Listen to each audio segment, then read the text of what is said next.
আজকের class letter. লেটারটা কি?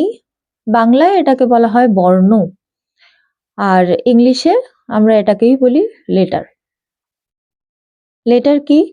এ থেকে জেড পর্যন্ত যতগুলো আছে, কতগুলো আছে? 26টি বর্ণ আছে বা লেটার আছে।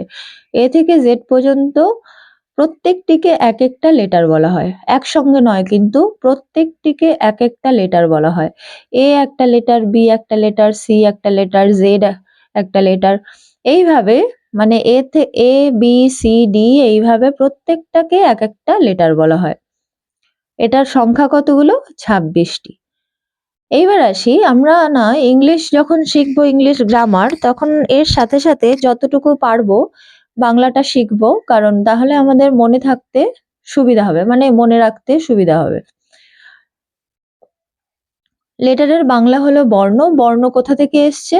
বর্ণ মুখের, আমরা বাংলা গ্রামার যখন, আমি ওটা লিখে বোঝাচ্ছি না, আমরা গ্রামার যখন, বাংলা গ্রামার যখন পড়ি বা বাংলা ব্যাকরণ যখন পড়ি, সেটার গোড়াটা হচ্ছে বর্ণ।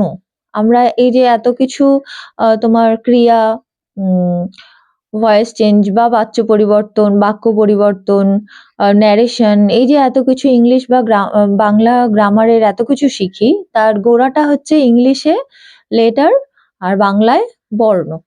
এই বর্ণ কোথা থেকে এলো? আমাদের যখন আদিম, যখন মানুষ ছিল, যখন বনে জঙ্গলে বাস করতো, আমরা ইতিহাসে পড়েছি, ইতিহাসে দেখেছি যে তারা কিন্তু শুধুমাত্র, তারা কিন্তু আমাদের মতো এরকম কথা বলতে পারতো না প্রথমে, ঠিক আছে? সেটা কিন্তু আমরা ছোটদেরকেও দেখি যে একদম যারা আর কি জন্মেছে একদম সদ্যজাত, তারা কিন্তু কথা বলতে পারে না, বা কথা বলার আগ পর্যন্ত, মানে কথা শেখার আগ পর্যন্ত তারা কিন্তু তাদের আওয়াজে বোঝায় তাদের কি লাগবে, কি প্রয়োজন, কিসে তাদের সমস্যা হচ্ছে, এগুলো কিন্তু তারা আওয়াজে বোঝায়, মানে কান্নাকাটি করে, হেসে তাদের রিয়াকশনটা বোঝানোর চেষ্টা করে। একই রকম ভাবে আদিম মানুষও কিন্তু আওয়াজ করেই একে অন্যের সমস্যার কথা বোঝাতো বা প্রয়োজনের কথা বোঝাতো। যখন এই যে আওয়াজটা করা হতো, তখন এটাকে বলা হয় ধ্বনি। ধ্বনি বা শব্দ, বাংলায় এটাকে ধ্বনি বা শব্দ বলা হয়। তার মানে কি, আমরা এটা বলতে পারি যে মুখের কথার সূক্ষ্মতম আওয়াজকে বলা হয় ধ্বনি। এই ধ্বনিটাকে যখন লেখা হয়, ঠিক আছে, যেমন ধরো কেউ একটা চিমটি কাটলো, বা হচ্ছে ধরো কোথাও বেরোতে গেলে ধাক্কা লাগলো, তখন কিন্তু আওয়াজটা খুব সূক্ষ্ম বেরোয়, হয় আ ওরকম বেরোয়, আর নয়তো উফ এরকম বেরোয়।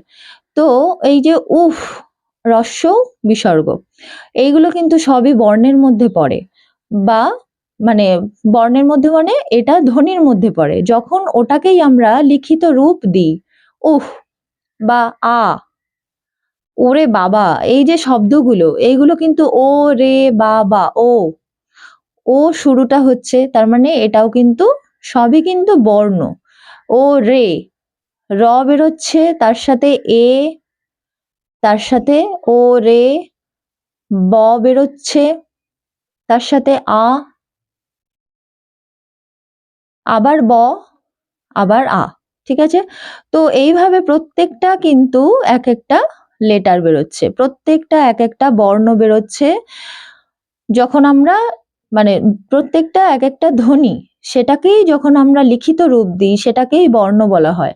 আর এই বর্ণেরই ইংলিশ নাম হচ্ছে লেটার।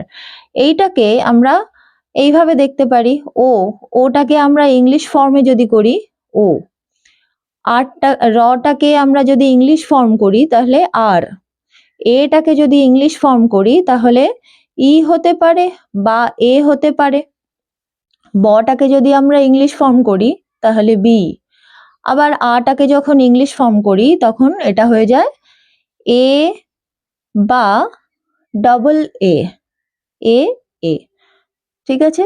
তাহলে এই গেল আমাদের লেটারের পুরো হিস্ট্রি। তো আমরা, যদি তোমাদের কাছে এটা বলবো, যদি এর পরেও কোনো সমস্যা থেকে থাকে কমেন্টে প্লিজ জানিও, আমি আবারও বুঝিয়ে দেওয়ার চেষ্টা করব।